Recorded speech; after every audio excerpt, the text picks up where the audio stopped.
Close your eyes and picture the eighth planet. For 35 years, that image has been the same: a violent, vibrant, electric azure, a marble of deep cobalt suspended in the absolute black of the outer solar system.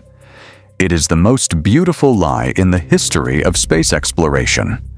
Everything you think you know about the appearance of Neptune is an artifact of 1980s image processing, a digital fabrication that has become so entrenched in our collective consciousness that it has fundamentally distorted our understanding of the ice giants.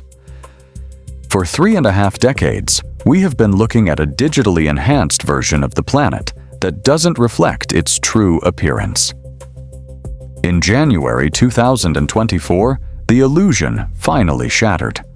A team of astrophysicists at the University of Oxford, led by Professor Patrick Irwin, released a study that didn't just update our maps, it rewrote our visual reality. By reprocessing the original Voyager 2 data alongside modern observations from the Hubble Space Telescope and the Very Large Telescope, they revealed the truth. Neptune is not deep blue. It is actually a pale, greenish-cyan. It is almost the exact same color as its twin, Uranus. The vibrant sapphire world we were promised in 1989 was a byproduct of scientists trying to make faint cloud features more visible to the naked eye. They stretched the contrast. They pushed the blue channel to its limit. They intended to highlight the weather, but instead, they accidentally created a myth. This realization changes more than just the color of a poster on a classroom wall. It forces us to confront a much deeper, more unsettling reality. We are living in a golden age of astronomy, yet we are still being haunted by the limitations of our own past observations.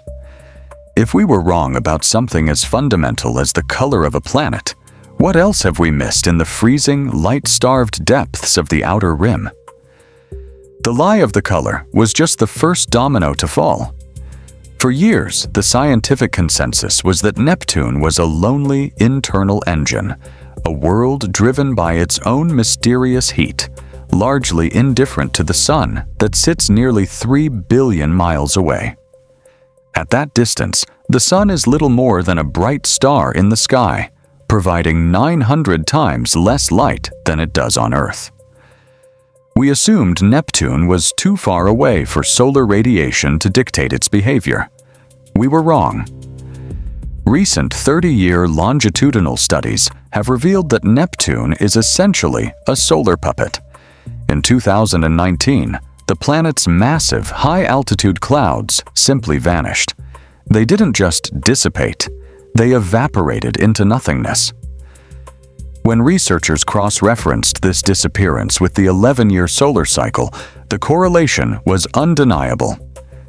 Despite the staggering distance, Neptune's atmosphere reacts to solar ultraviolet radiation with a sensitivity that defies our previous models. When the Sun is active, Neptune blooms with white methane clouds. When the Sun goes quiet, the clouds dissipate. This shows the eighth planet isn't isolated. It is a reactive system linked to the activity of our star. But as we peel back the layers of Neptune's atmosphere, the beauty of the planet gives way to a chemical nightmare. If you were to descend into those pale cyan clouds, the first thing you would notice isn't the cold, it's the smell. Spectroscopic analysis has recently confirmed the presence of hydrogen sulfide in Neptune's upper atmosphere. This is the same compound that gives rotten eggs their distinctive, nauseating stench. While Jupiter and Saturn are dominated by ammonia, the ice giants are defined by this sulfurous haze. This isn't just a fun fact for a chemistry quiz. It is a vital clue to the planet's birth. The presence of hydrogen sulfide means that Neptune formed in a region of the early solar nebula that was significantly colder than where the gas giants were born. It marks a hard boundary in the architecture of our solar system, separating the warm giants from the frozen outsiders. The deeper you go, the more the physics of the everyday world begins to melt away, and the more lethal the environment becomes. If you were to descend into this abyss, your survival time would be measured in milliseconds. Before your brain could even process the cold, the atmospheric pressure would exert the weight of an entire aircraft carrier on every square inch of your body, compressing you into a microscopic speck of dust before you could even scream. In this realm, water doesn't behave like a liquid, nor does it behave like a solid. It enters a phase known as Superionic ice, specifically Ice 18 and Ice 19. Imagine a substance that is as hot as the surface of the sun, but as solid as a rock. In this state, the oxygen atoms lock into a rigid crystalline lattice, while the hydrogen atoms, the protons, flow freely through that lattice like a liquid. It is a solid-liquid hybrid, a black ice that is both a conductor and a structural foundation. In this extreme environment, methane decomposes into its base elements, causing a literal rain of diamonds to fall through the mantle. Recent simulations suggest these gemstones may even accumulate into massive diamond icebergs, floating atop oceans of liquid metallic carbon. This exotic matter is likely the key to Neptune's greatest remaining mystery, its magnetic field. On Earth, our magnetic field is a neat, orderly envelope generated by a spinning iron core. It's aligned, more or less, with our axis of rotation. Neptune's magnetic field is a chaotic mess. It is tilted at a 47-degree angle from its rotation axis, and it isn't even centered on the planet's core.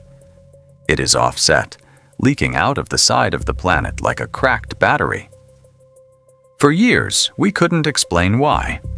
But if the planet's interior is dominated by Superionic ice, the electrical currents aren't flowing in a deep central core. They are being generated in a thin outer shell of fluid protons. The magnetic field of Neptune is a result of its extreme internal pressure and heat, which force matter into states that don't occur naturally on Earth. This internal chaos is mirrored by the planet's external history. If we look at the current position of Neptune, it shouldn't be there. According to the NICE model, the leading theory of planetary evolution, the outer solar system was once a much more crowded and violent place. There wasn't enough material 3 billion miles out to form a planet as massive as Neptune. The math only works if Neptune and Uranus formed much closer to the Sun, nestled just beyond the orbits of Jupiter and Saturn. In this early, unstable era, the giant planets engaged in a gravitational dance that nearly tore the solar system apart. About 4 billion years ago, Jupiter and Saturn fell into a 2-to-1 resonance, their combined gravity acting like a rhythmic tug on the smaller ice giants. This resonance kicked Neptune outward, sending it screaming into the primordial disk of icy debris we now call the Kuiper Belt. Neptune didn't just move, it migrated like a cosmic wrecking ball. As it pushed outward, it plowed through millions of icy objects, scattering them in every direction.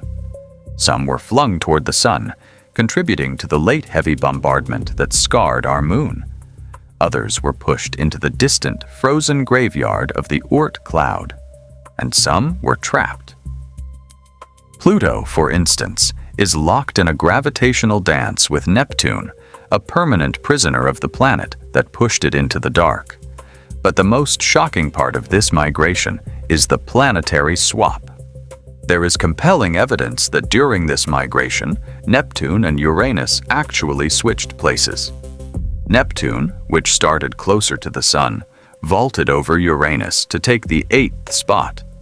This violent reshuffling was only stabilized by dynamical friction, the gravitational equivalent of driving through deep mud, which eventually slowed Neptune down and locked it into its current circular orbit.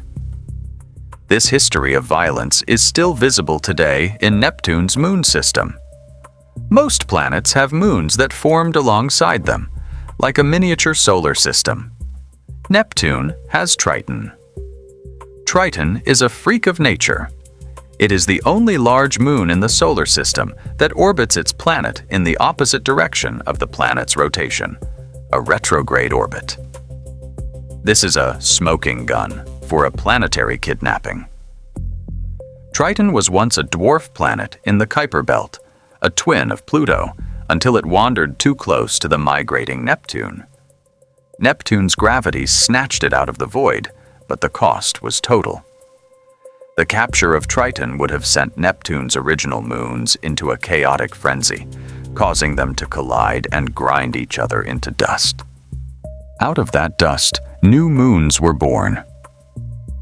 As recently as 2013, we discovered a tiny, impossible moon named Hippocamp. It is so small and so close to a larger moon, Proteus, that it shouldn't have survived the gravitational tides. The prevailing theory is that Hippocamp is a piece of Proteus itself, a fragment chipped off by a massive comet collision billions of years ago. Neptune's system isn't a finished product. It is a debris field, a collection of survivors and captives orbiting a world that destroyed everything it touched during its outward journey. Even the planet's rings are showing signs of this instability. Unlike the majestic, solid rings of Saturn, Neptune's rings are clumpy and decaying. They are called ring arcs, where the dust and ice are bunched together by the gravity of small shepherd moons. But observations show these arcs are disappearing. One of them, the Fraternité arc, is actively thinning out. We are watching the slow death of a ring system in real time. But perhaps the most haunting realization about Neptune is that we have known it was there far longer than we admit. The official discovery of Neptune in 1846 is a triumph of mathematics, the first time a planet was found using a pencil and paper before a telescope. Urbain Le Verrier calculated its position by looking at the wobbles in Uranus's orbit, and Johann Galle found it within 1 degree of that prediction. It was a crowning achievement of the Enlightenment. But the archives tell a different story. In December 1612, Galileo Galilei was looking at Jupiter through his primitive telescope. In his notebooks, he sketched the Galilean moons, but he also drew a small, fixed star nearby. In January 1613, he drew it again, noting that it seemed to have moved. Galileo was looking directly at Neptune, 234 years before its official discovery. He saw it. He recorded its motion. But then, the trail goes cold. Whether it was due to the limitations of his equipment or the overwhelming focus on Jupiter, Galileo never followed up. Neptune remained a ghost in the records, a star that moved when it shouldn't have. It is a chilling thought. For over 2 centuries, the 8th planet was sitting there, hidden in plain sight in the notes of the man who started the telescopic revolution. We didn't lack the tools to find it. We lacked the context to understand what we were seeing. This brings us back to the present and the pale cyan reality of the planet. Why does it matter that we got the color wrong? Why does it matter that the clouds are solar-powered, or that the mantle is made of black, Superionic ice? It matters because Neptune is the blueprint for the most common type of planet in the universe. When we look at exoplanets orbiting distant stars, we don't find many Jupiters, and we don't find many Earths. We find sub-Neptunes. By misunderstanding Neptune, we are misunderstanding the galaxy. We have spent 35 years romanticizing a version of this planet that doesn't exist. We wanted the deep azure because it felt more alien, more Neptunian. We wanted a world of permanent internal storms because it fit our narrative of a lonely giant. But the reality is far more complex and far more interesting. Neptune is a bridge. It is a bridge between the gas-dominated inner giants and the icy, dark wasteland of the Kuiper Belt. It is a bridge between the physics we understand and the exotic high-pressure matter that defines the interiors of most worlds in the cosmos. The pale greenish blue of Neptune isn't a disappointment, it's a revelation. It's a reminder that space is not a series of static images to be captured and framed. It is a shifting, breathing system. The fact that Neptune's clouds can vanish in a year because of a change in the sun's UV output tells us that the solar system is much more interconnected than we ever dared to imagine. The fact that its magnetic field is generated by a shell of flowing protons tells us that our understanding of planetary interiors is still in its infancy. We are currently in a period of Neptunian silence. No spacecraft has visited the planet since Voyager 2's brief flyby in 1989. Everything we have learned since then, the color correction, the solar cycle link, the Superionic ice simulations, has been done from a distance of billions of miles. We are squinting through the dark, trying to read the secrets of a world that refuses to sit still. There are proposals for a new mission, a Neptune Odyssey, that would send an orbiter and an atmospheric probe to the ice giant in the 2030s. Only then will we truly know if our new models are correct. Only then will we see the pale cyan clouds with our own eyes, without the filters of 1980s technology or the biases of our own expectations. Until then, we must accept Neptune for what it is, a world of contradictions. It is a distant observer that dances to the sun's rhythm, a planet that was seen by Galileo but remained undiscovered for centuries because we didn't know how to look at the light. The azure myth is dead. In its place is a pale cyan world, a massive observer at the edge of the sun's reach. Its decaying rings, kidnapped moon, and shifting colors are all chapters in a story of a solar system far more chaotic than we were ever taught. Neptune isn't just the eighth planet. It is a reminder that in the vastness of space, the most dangerous thing you can do is assume you've already seen everything there is to see. As the solar cycle turns and the clouds return to its atmosphere, the ice giant continues its slow orbit, waiting for the day we finally have the courage to face the reality of the deep dark.